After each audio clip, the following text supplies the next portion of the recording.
So last type of oral literature in African literature is proverbs. So proverbs are short, witty, or ironic statements, metamorphical in its formulation, which aim to communicate a response to particular situation, to offer advice, or to be persuasive. So, in short, proverb is a brief type of literary piece, but it aims to offer advice and to be persuasive to the listeners. So the proverb is often employed as a rhetorical device, presenting its speaker as the holder of cultural knowledge or authority. So that's it for the oral literature. Now let's move to the written literature. The written literatures, novels, plays, and poems in the 1950s and 60s have been described as literatures of testimony. African authors who produced literature in European languages have been described as literatures of revolt. Miss Alar, Yes? I have another question. What do you mean by African authors' literature as literature of revolt? So, basically, during the African literature reflects the sufferings that the African people have suffered during the colonization of Europeans. So, in other words, the African literature reflects the sufferings and the sense and the want of freedom that they want to have. I see. Thank you for the information. Okay. Negritude.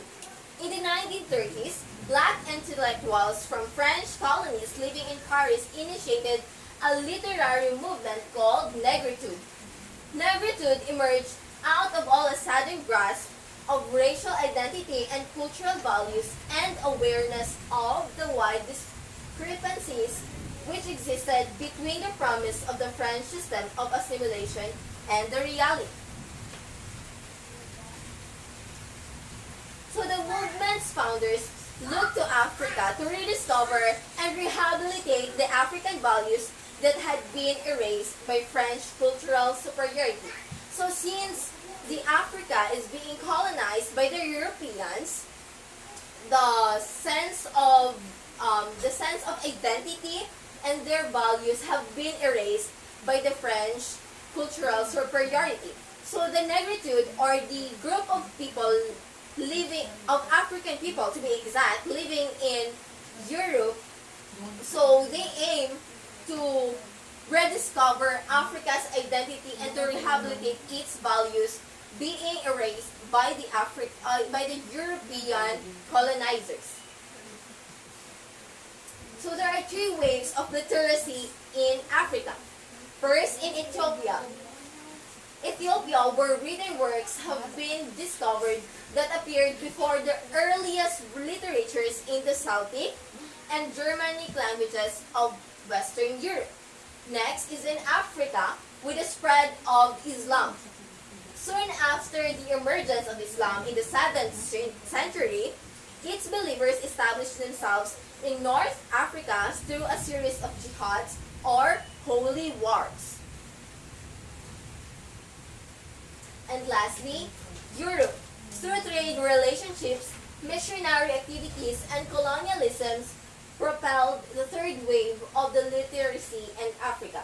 So the first literacy in Africa is in Ethiopia. Next is in Central Africa, wherein this is inspired or being influenced by Islam or jihad or Islamic wars. And lastly, when the Europeans colonized the Africa. So this is through trade relationships, missionary activities, and colonialism. Wait lang. Mag-ask yung question din eh. Sige lang. Pangas na. Okay lang. Ikat na din na part, okay. Pwede na. Wait lang.